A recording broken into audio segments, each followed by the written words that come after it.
আসসালামু আলাইকুম। আজকে আমি কেরালা ভাজি দেখাবো। পয়লা কেরালা ভাজি ছোটো ছোটো করে কেটে ফেলছি।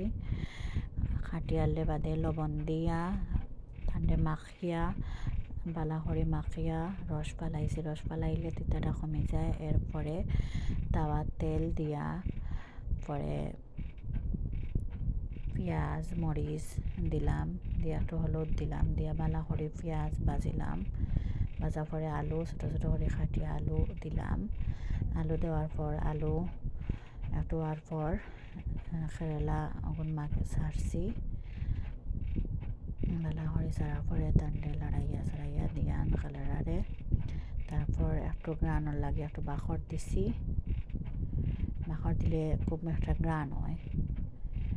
তারপরে বালা করে বাজিয়ান তারপরে টানাই দিলে খুব মজা লাগে, তিতা লাগে না।